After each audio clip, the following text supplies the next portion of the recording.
Assalamualaikum warahmatullahi wabarakatuh. Selamat pagi salih-salihahnya ayah bunda. Sehat-sehat semua ya. Masih semangat? Hari ini kita sudah memasuki hari yang ke-23 untuk melaksanakan ibadah puasa. Tidak lama lagi kita akan merayakan Hari Raya Idul Fitri. Oke anak-anak hebat, pada kesempatan hari ini kita akan belajar muatan pelajaran PPKN. Kita sudah memasuki tema yang ke-9 dan akan melanjutkan materi yang kemarin. Hari ini kita akan mempelajari subtema yang kedua dan ketiga. Akan tetapi sebelum kita mulai, marilah kita membaca basmalah terlebih dahulu. Bismillahirrahmanirrahim. Oke anak-anak hebat, sudah siap untuk belajar? Mari kita simak video berikut ini. Anak-anak, materi yang akan kita pelajari pada kesempatan hari ini masih sama dengan pertemuan sebelumnya, yakni tentang hak dan kewajiban. Anak-anak masih ingat ya apa yang dimaksud hak dan apa yang dimaksud dengan kewajiban? Pelaksanaan hak dan kewajiban itu harus seimbang. Begitupun dengan pelaksanaan kewajiban dan juga hak terhadap lingkungan hutan. Apa saja hak dan kewajiban terhadap lingkungan hutan itu? Kewajiban terhadap lingkungan hutan yang pertama adalah memanfaatkan sumber daya alam sesuai dengan kebutuhan kita. Yang kedua, menggunakan sumber daya alam alternatif. Yang ketiga, melakukan penanaman kembali hutan gundul atau reboisasi. Dan yang keempat, menerapkan sistem tebang pilih saat menebang pohon. Nah, lalu apa hak yang akan kita terima apabila kita sudah melaksanakan kewajiban kita dengan baik? Yang pertama, memperoleh udara bersih. Yang kedua, kita berhak untuk memanfaatkan sumber daya alam hutan untuk memenuhi kebutuhan sehari-hari. Yang ketiga, kita akan terpenuhi kebutuhan sumber daya alamnya sehari-hari. Dan yang keempat, kita berhak untuk memperoleh lingkungan yang bersih dan juga sehat. Itu adalah hak dan kewajiban kita terhadap lingkungan hutan. Selain terhadap lingkungan, kita juga memiliki hak dan kewajiban terhadap negara. Berikut ini adalah pelaksanaan kewajiban dan perolehan hak sebagai warga negara. Kewajiban warga negara. Yang pertama, menaati peraturan. Yang kedua, menjaga kelestarian lingkungan. Yang ketiga, wajib pajak harus membayar pajak secara teratur. Yang keempat, mengikuti pendidikan dasar. Yang kelima, membela negara.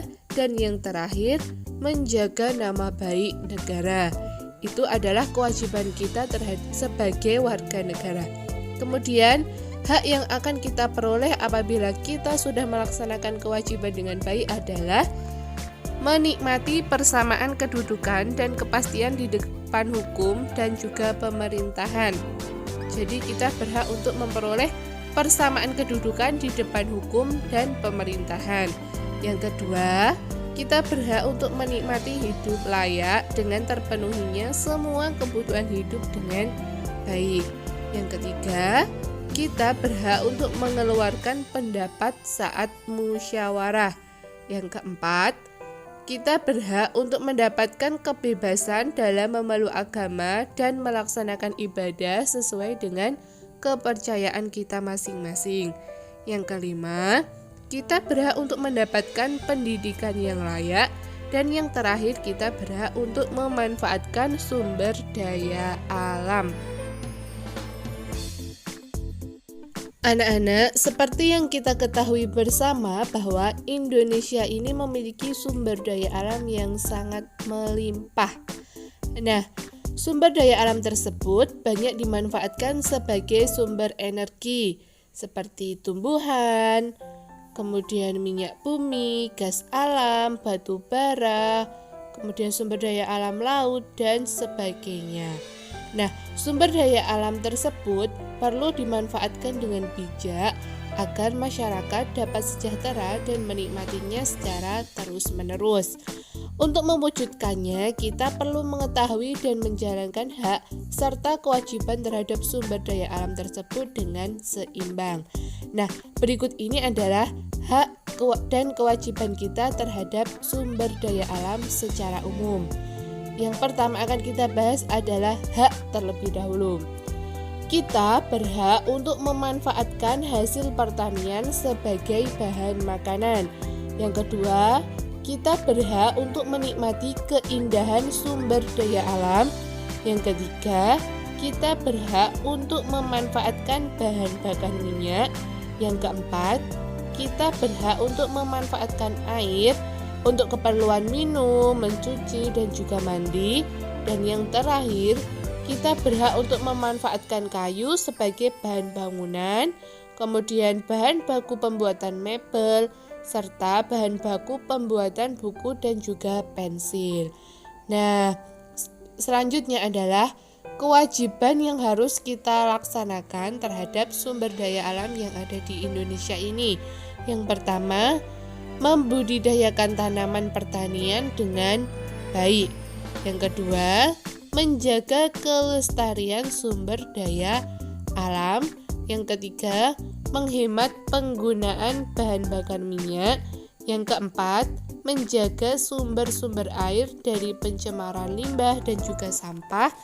Dan yang terakhir, melestarikan tumbuhan penghasil kayu dengan cara menerapkan sistem tebang pilih dan juga reboisasi.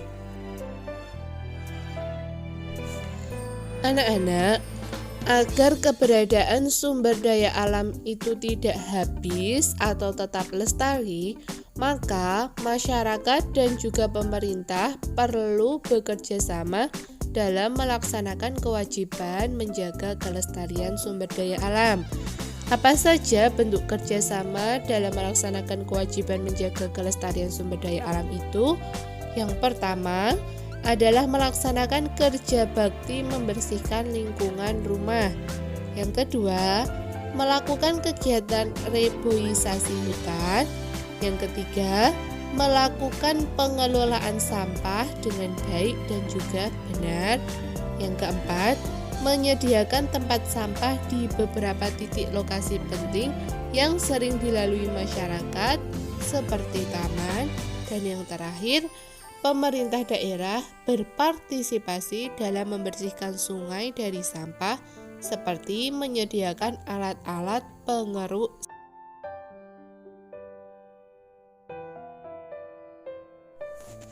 Anak-anak, kita sudah mempelajari bahwa sumber daya alam yang ada di lingkungan sekitar perlu untuk dimanfaatkan secara bijak. Sumber daya alam tersebut perlu dilestarikan agar ketersediaannya masih dapat dimanfaatkan oleh generasi berikutnya. Nah, bagaimana usaha yang dapat kita lakukan untuk melestarikan sumber daya alam? Yang pertama, kita dapat mendaur ulang botol plastik bekas untuk dijadikan pot tanaman ataupun kerajinan yang lain seperti celengan, kemudian vas, seperti itu. Kemudian menggunakan energi alternatif seperti cahaya matahari untuk pembangkit listrik atau biasa kita sebut sebagai panel surya. Kemudian yang ketiga, menangkap ikan dengan jaring tradisional. Dan yang terakhir, menanam kembali atau reboisasi bagi lahan-lahan yang gundul. Itu tadi adalah usaha yang dapat kita lakukan agar sumber daya alam di sekitar kita tetap lestari. Anak-anak hebat, itu tadi pemaparan mengenai materi hak dan kewajiban terhadap lingkungan dan juga sebagai warga negara.